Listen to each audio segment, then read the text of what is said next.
What happens when the person who brings light to everyone's world suddenly loses their own spark? When Princess Elena of Valdoria stopped smiling, it wasn't just her face that changed. It was as if the entire kingdom held its breath, waiting for something that might never come again. For 3 months, no one dared to ask why. Not the servants who had watched her grow up. Not the advisors who had seen her laugh through diplomatic meetings. Not even her own parents, who found themselves tiptoeing around their daughter as if she were made of glass. Everyone had theories, whispered in corridors and debated in taverns. Was it the weight of royal duty? A broken heart? The pressure of an arranged marriage to a prince she'd never met? But theories are just shadows of truth, and shadows don't heal wounded souls. It took a simple palace guard, someone who had nothing to lose and everything to gain by breaking the unspoken rule of silence, to finally ask the question that would change everything. Your Highness, what happened to your smile? This is the story of what happened next. A story about courage that doesn't come from swords or shields, but from the willingness to see someone's pain and refuse to look away. It's about discovering that sometimes the most dangerous questions are the ones that need to be asked the most. Elena had always been the kingdom's brightest star. From a moment she could walk, she possessed something magical that couldn't be taught in royal etiquette classes or learned from dusty books about governance. She had the gift of making people feel seen, valued, and important. When she smiled, it wasn't the practice curve of lips that most royals perfected by age 10. Elena's smile reached her eyes, crinkled the corners, and somehow managed to make whoever received it feel like they were the only person in the world who mattered. The people of Aldoria had grown up with stories of their princess, how she once spent her birthday money buying bread for hungry families in the lower districts, how she convinced her father to build a hospital instead of another wing for the palace, how she learned the names of every servant, guard, and gardener who worked within the castle walls, remembering details about their families and asking about their troubles with genuine concern. At 22, Princess Elena was everything a future queen should be. She spoke 4 languages fluently, could navigate complex political discussions with visiting dignitaries, and had already implemented 3 successful social programs that improved life for the kingdom's citizens. More importantly, she made people believe in hope. Children drew pictures of her and left them at the palace gates. Young women styled their hair to match hers. Even the cynical old merchants in the marketplace would soften their expressions when her name came up in conversation. That's why the change was so jarring. It didn't happen overnight like a sudden illness or injury. Instead, it crept in slowly, like winter settling over the land. First, the servants noticed that the princess wasn't humming anymore as she walked through the corridors. She had always been a hummer, filling the vast stone hallways with little melodies that seemed to bring warmth to the cold castle walls. Then, her lady-in-waiting, Margaret, observed that Elena had stopped asking her usual questions about the staff's families. Where she once inquired about Cook's arthritis or the young stable boy's progress with his reading lessons, now she simply nodded politely and moved on. The conversations that had once flowed easily between the princess and those around her became stilted, formal affairs marked by uncomfortable silences. The smile disappeared gradually, too. At first, it just seemed smaller, less radiant. Palace staff told themselves she was probably tired or worried about some diplomatic matter. But as weeks passed, the smile became increasingly rare, then forced, then, finally, absent altogether. By the 3rd month, Princess Elena's face had settled into an expression of polite neutrality that revealed nothing of the vibrant spirit everyone knew lived beneath the surface. The change affected everyone in the castle, from the highest-ranking advisors to the youngest scullery maids. Meals in the great hall became quieter. The usual chatter and laughter that accompanied daily life in the palace diminished to hushed whispers and careful conversations. It was as if everyone was afraid that speaking too loudly or laughing too freely might somehow make whatever was troubling their beloved princess even worse. King Frederick and Queen Isabella were perhaps the most affected by their daughter's transformation. They held worried conferences behind closed doors, debating whether to call in doctors, priests, or wise women from distant lands. The queen suggested they might arrange for Elena to take a vacation, perhaps visit her cousins in the neighboring kingdom of Astoria. The king wondered if they should postpone the upcoming negotiations for her marriage to Prince Marcus of Threnody, thinking that the pressure of an arranged union might be the source of her distress. But every time they approached Elena directly, she assured them that everything was fine. She continued to attend her royal duties, sit through council meetings, and receive visiting dignitaries with perfect composure. Her work never suffered, and she never missed an obligation. She had simply become a shadow of herself, going through the motions of royal life without any of the joy that had once made those motions meaningful. The servants developed their own theories, shared in hushed tones while polishing silver or tending the gardens. Some believed the princess had received bad news in a letter from abroad. Others speculated that she had fallen in love with someone inappropriate and was nursing a broken heart. A few of the older staff members worried that she might be ill with some mysterious ailment that affected the spirit rather than the body. Cook, a stout woman named Bertha who had worked in the castle for 30 years, was particularly concerned. She had watched Elena grow from a chubby toddler who loved to sneak extra cookies to a gracious young woman who never forgot to compliment the kitchen staff on their work. Bertha started preparing Elena's favorite dishes, hoping to tempt her appetite and maybe coax out some reaction. But the princess ate mechanically, thanking her politely, but showing no sign of the enthusiasm she had once displayed for Bertha's apple tarts and honey cakes. The kingdom's citizens began to notice the change during Elena's public appearances. Her weekly visits to the marketplace, once joyful events where she would chat with vendors and play with children, became formal processions where she smiled briefly, waved appropriately, and departed without the spontaneous conversations that had endeared her to everyone. Parents started asking their children why the princess looked so sad, and the children had no answers to give. Meanwhile, in the palace guard quarters, a young man named David was observing everything with growing concern. At 25, David was relatively new to his position, having joined the royal guard only 2 years earlier. Unlike the veteran guards who had served the royal family for decades, David didn't have the ingrained habit of maintaining respectful distance from royal affairs. He was also different from his colleagues in another significant way. He had grown up in the lower districts of the capital, where people spoke their minds more freely and worried less about social hierarchies. David's mother had been a seamstress who worked long hours to support her family after David's father died in a mining accident when David was 12. She had taught her son that kindness and honesty were more important than social status, and that everyone deserved to be treated with dignity regardless of their position in life. These lessons had shaped David into someone who noticed when people were hurting and couldn't easily ignore suffering, even when it might be politically wiser to do so. From his position guarding various palace entrances and corridors, David had plenty of opportunities to observe Princess Elena during her daily routines. He had been present during many of her interactions with staff and visitors, and he remembered clearly how different she had been just a few months earlier. The change in her demeanor troubled him in a way that seemed to affect him more deeply than it did his fellow guards, who had learned to accept royal moods as part of the natural order of palace life. David found himself paying closer attention to the princess during his shifts, not out of any romantic interest. He was far too practical to entertain such impossible notions, but out of genuine human concern.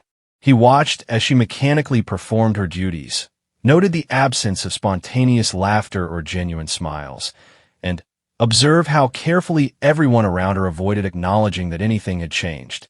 The unspoken rule seemed to be that if no one mentioned the princess's altered state, perhaps it would resolve itself naturally. The senior guards had made it clear to their junior colleagues that personal observations about the royal family were not to be shared or discussed. Court etiquette demanded that servants and guards maintain a professional distance from their employers' private lives, even when those lives played out in public spaces within the castle. But David struggled with this expectation.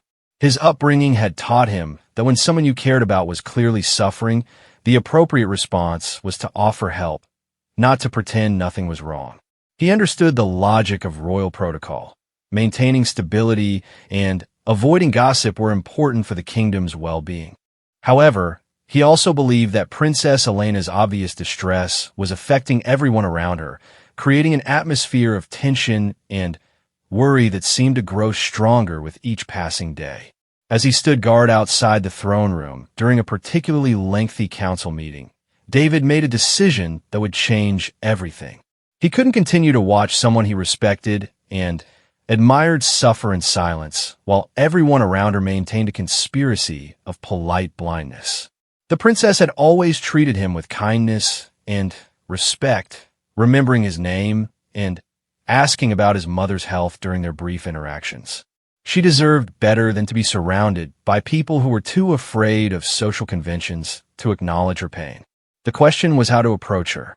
David knew that speaking out of turn to a member of the royal family could cost him his position and possibly much more. Palace guards who overstepped their bounds might find themselves exiled from the capital, unable to find work anywhere in the kingdom. But as he watched Elena emerge from the council meeting with the same carefully controlled expression she had worn for months, David realized that some risks were worth taking. That evening, as he walked home to the small apartment he shared with his mother, David began planning what he would say to Princess Elena when the opportunity presented itself. He didn't know if she would listen to him or how she would react to a guard presuming to comment on her personal state. But he was certain that someone needed to break the silence that was slowly suffocating the entire palace. The next morning, David reported for his duty shift with a mixture of determination and nervousness that made his hands slightly unsteady as he adjusted his uniform. He had spent most of the night rehearsing different approaches, trying to find words that would be respectful but honest, concerned but not presumptuous. As he took his position outside the library where Princess Elena spent most of her mornings reading reports and correspondence, David steeled himself for what might be either a moment of genuine connection or the end of his career in service to the crown. The opportunity came sooner than David had expected. 3 days after he had made his decision to speak with Princess Elena, she emerged from the library earlier than usual, looking more tired than he had ever seen her. The morning sun streaming through the tall windows caught the shadows under her eyes, and for a moment, her carefully maintained composure slipped just enough to reveal the depth of whatever burden she was carrying. David's heart raced as he watched her pause in the corridor, seeming almost lost despite being in her own home. This was the moment he had been preparing for, but now that it was here, all his rehearsed words seemed inadequate. Instead, he found himself speaking from the heart, his voice soft but clear enough to carry across the empty hallway. "Your Highness," he said, causing Elena to turn toward him with surprise. It wasn't unusual for guards to address her, but something in David's tone was different from the usual formal acknowledgement she received. "Forgive me for speaking out of turn, but I have to ask, what happened to your smile?" The question hung in the air between them like a bridge neither had expected to find there. Elena stared at David for a long moment, her eyes widening slightly as if she couldn't quite believe someone had finally asked directly about what everyone had been carefully ignoring. For several heartbeats, David wondered if he had made a terrible mistake, if his impulsive decision to break protocol would result in immediate dismissal or worse. Then, to his amazement, Princess Elena's eyes filled with tears, the first genuine emotion he had seen from her in months. She didn't cry, but the tears gathered and held there, making her eyes shine in a way that was both heartbreaking and somehow hopeful. She began, then stopped, as if she had forgotten how to put her feelings into words. "I don't remember when I lost it." The simple honesty of her response hit David like a physical blow. Here was the future queen of Valdoria, a woman who could negotiate trade agreements and inspire loyalty in thousands of people, admitting to a palace guard that she had lost something as basic as the ability to feel joy. The vulnerability in her voice was so unexpected and so real that David felt his own eyes sting with sympathetic tears.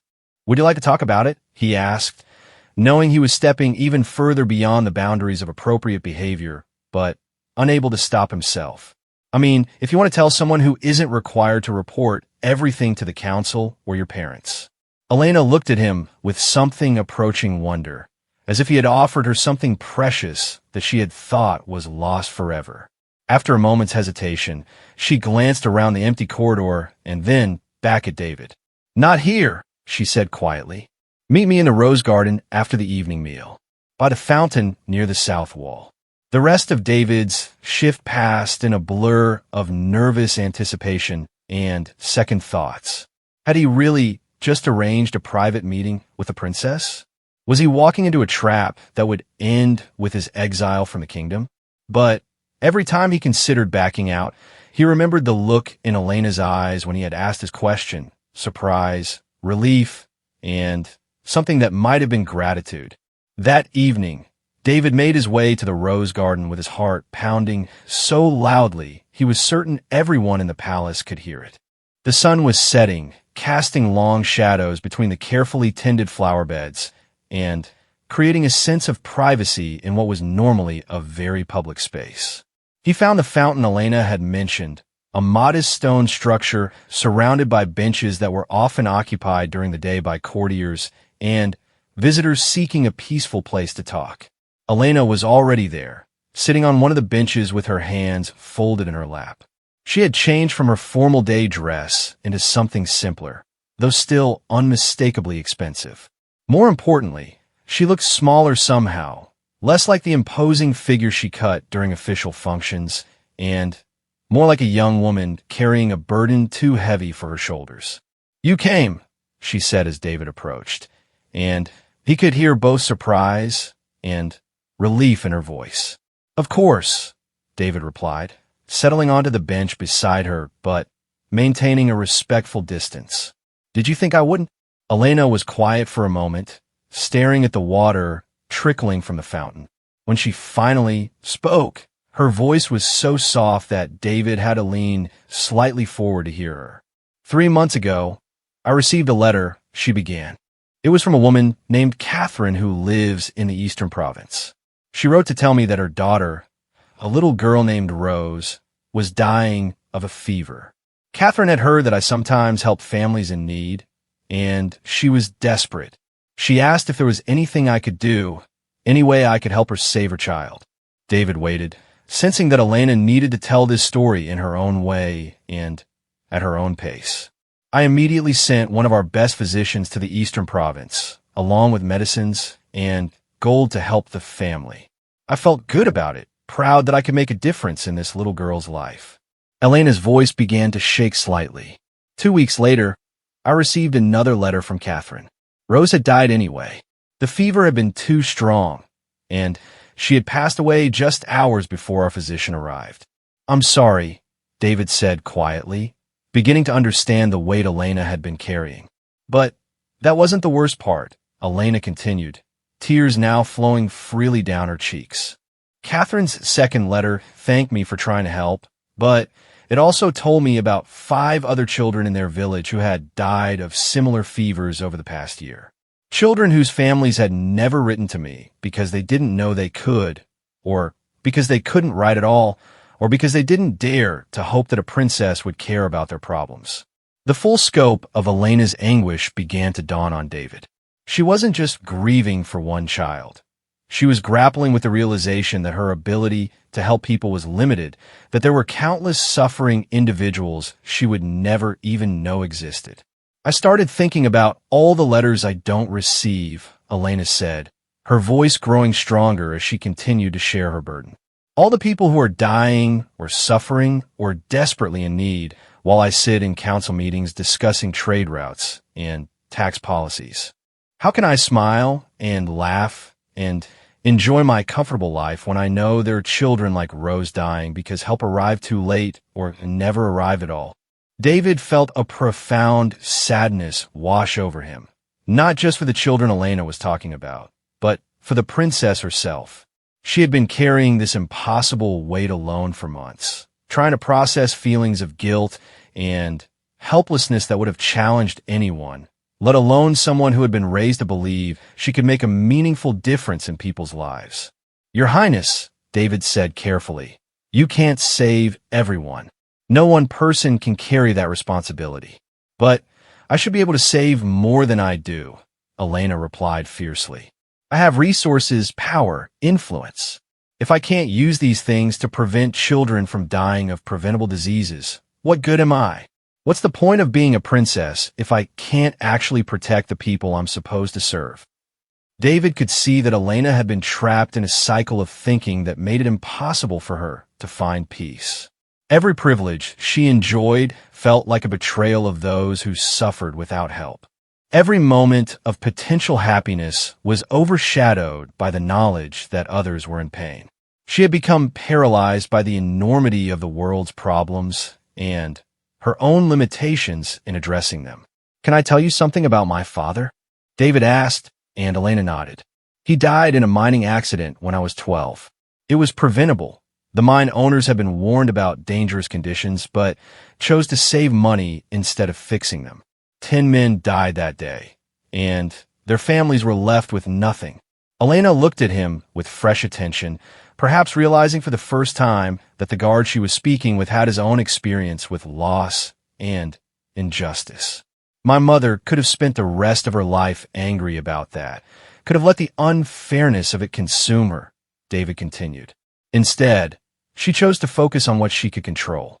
She worked extra hours to support us. She made sure I had opportunities my father never had. And she taught me that the best way to honor good people who die too soon is to live a life that makes their loss meaningful. But how do you do that when the problems are so big and you're just one person?" Elena asked, and David could hear genuine curiosity in her voice, as if she was desperately seeking an answer that had been eluding her for months. "You do what you can, when you can, for the people you can reach," David said simply. "And you remember that making a difference in one person's life is still making a difference, even if you can't save everyone." Elena was quiet for a long time, processing what David had said. Finally, she looked at him directly, and for the first time in months, there was a spark of something other than sadness in her eyes. "The physician I sent to Rose's village, he stayed there for 2 weeks and treated dozens of other patients. 3 families wrote to thank me for sending him, saying he had saved their children's lives. I barely noticed those letters because I was so focused on the one child I couldn't save. Rose's death meant something because it led you to help those other children," David observed. "That doesn't make losing her less tragic, but it does mean her life had impact beyond what her family could have imagined." For the first time since their conversation began, something that might have been the beginning of a smile flickered across Elena's face. It was small and uncertain, but it was real. "I've been thinking about this all wrong, haven't I?" she said. "I've been so focused on my failures that I lost sight of the good I've been able to do." "It's easy to do that when you care as much as you do," David replied. "But maybe the question isn't how to save everyone. Maybe it's how to save more people tomorrow than you saved today, and how to do it without losing yourself in the process." They sat together in comfortable silence as the last light faded from the sky. Elena seemed lighter somehow, as if sharing her burden had made it more manageable. David felt a deep satisfaction in knowing that his risky decision to speak up had led to this moment of genuine connection and understanding. "David," Elena said eventually, "would you be willing to help me with something? I've been thinking about setting up a system to reach people in remote villages, to make sure they know they can ask for help when they need it. I could use someone who understands what it's like to come from the lower districts, someone who knows how ordinary people think and what they need." David's eyes widened in surprise. He had never imagined that his conversation with the princess might lead to an opportunity to make a real difference in the kingdom. "I would be honored to help, Your Highness," he said. "But are you sure you want to work with someone who breaks protocol by asking dangerous questions?" This time, Elena's smile was unmistakable, small but genuine and full of warmth. David, I think dangerous questions might be exactly what this kingdom needs. The change in Princess Elena didn't happen overnight, but it began the very next morning. David arrived for his guard duty to find her already in the library. But instead of reading reports in solitude, she was meeting with Margaret and two of the castle's scribes. Spread across the large oak table were maps of the kingdom, lists of village names, and what appeared to be drafts of letters written in Elena's careful handwriting. When Elena noticed David taking his position outside the library, she surprised everyone by stepping into the hallway to speak with him directly. The scribes and Margaret exchanged glances, clearly puzzled by this break from normal routine, but Elena seemed energized in a way that none of them had seen for months. "David, I've been awake since dawn working on the project we discussed," she said, her voice carrying a hint of the enthusiasm that had been absent for so long. "I want to establish a network of communication with every village in the kingdom, no matter how remote.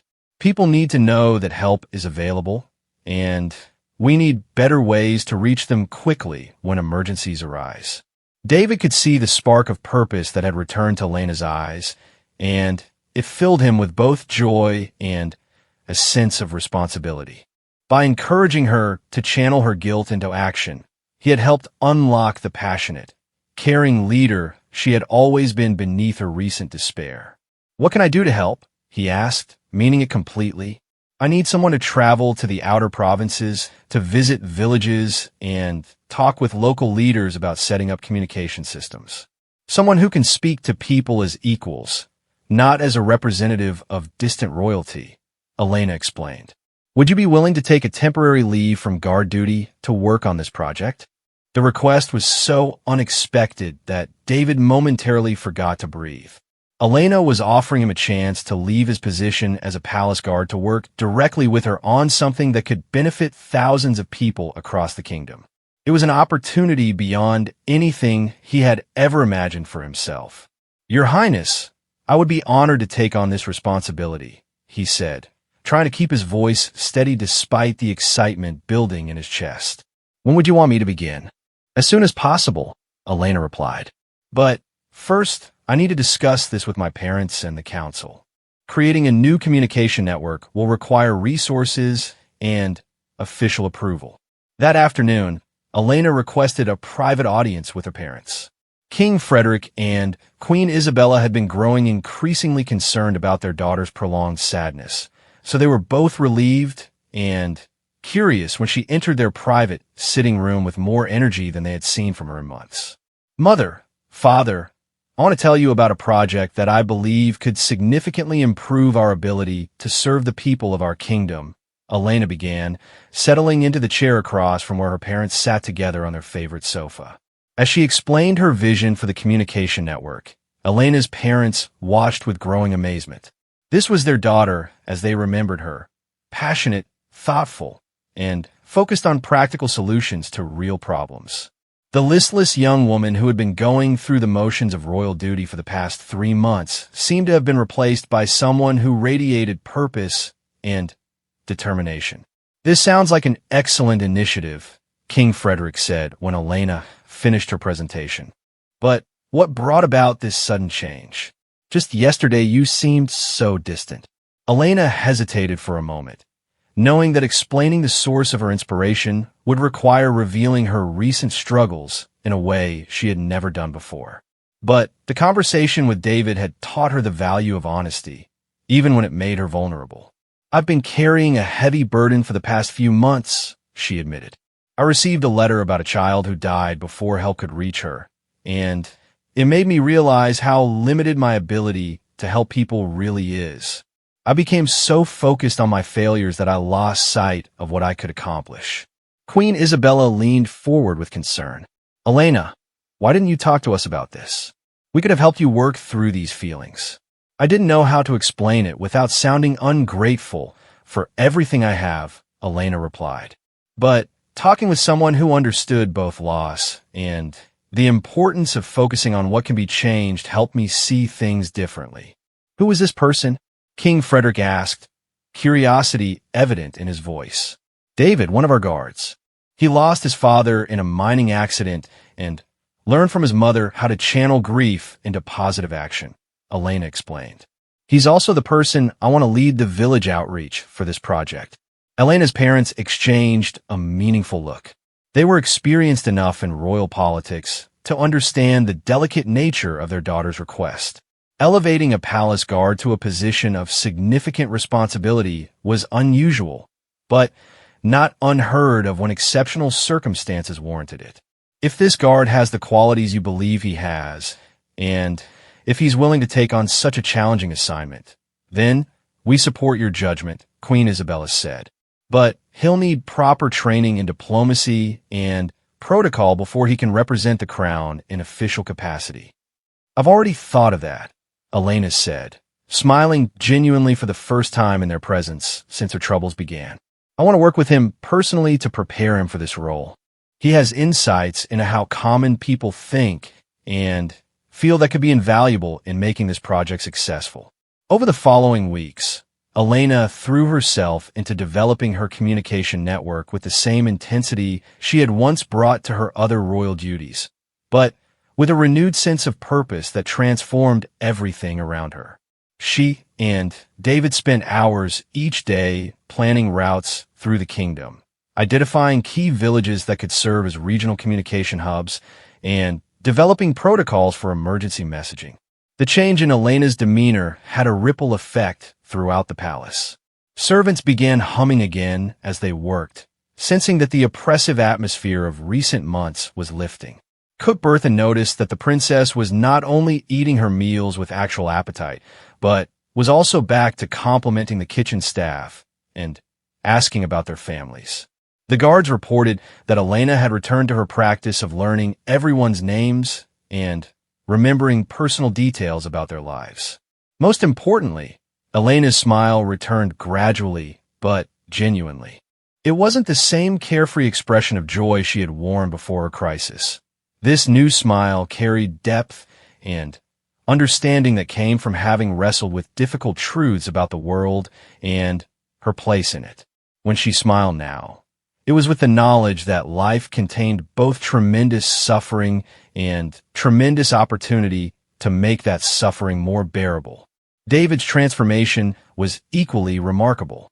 Under Elena's tutelage, he learned the diplomatic skills necessary for his new role while retaining the directness and authenticity that had made him effective in reaching Elena during her darkest period. Elena taught him about royal protocols, international relations, and the complex political considerations that influenced kingdom policy. In return, David shared his understanding of how policies affected ordinary citizens and how royal intentions were sometimes received very differently than intended by the people they were meant to help. Their partnership proved to be extraordinarily productive. Elena's royal training and access to resources combined with David's grassroots perspective and natural empathy created a team capable of developing solutions that were both practical and genuinely responsive to citizen needs. They discovered that many villages had never received official communication from the capital beyond tax collection notices, and that local leaders were eager to establish better connections with the royal government.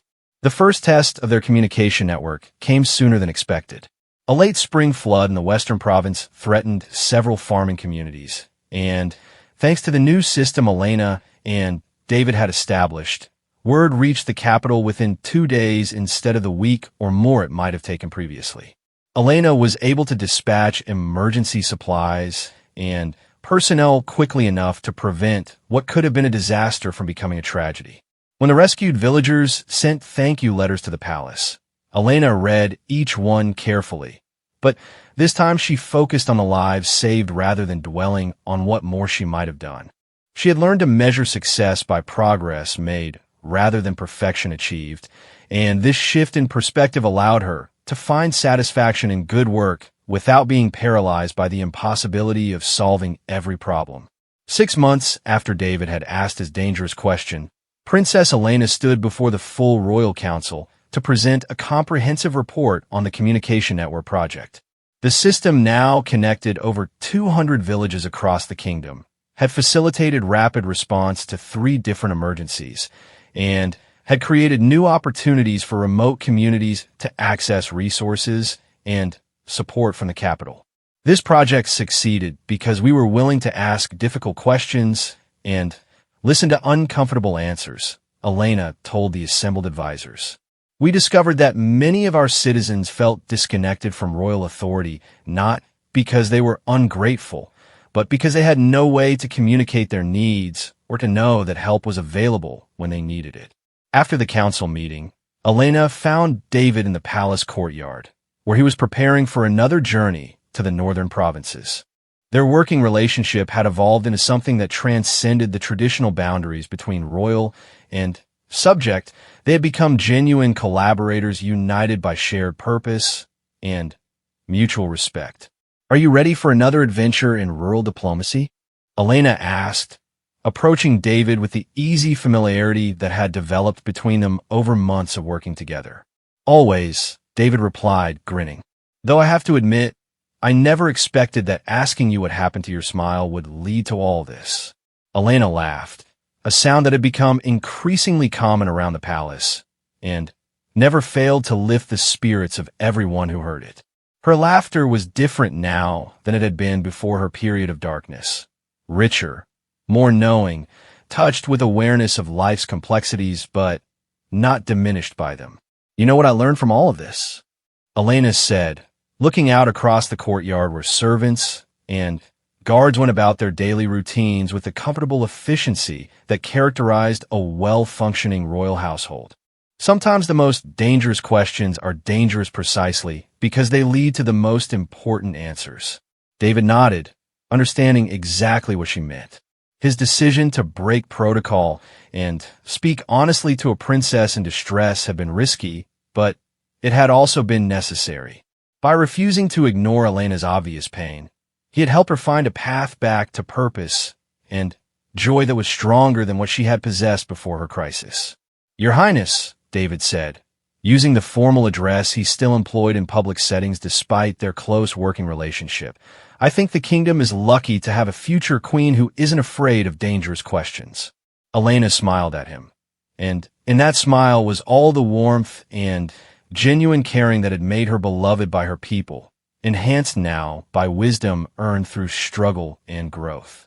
She had learned that true leadership meant not just celebrating successes, but also facing failures with courage and using them as stepping stones to better service.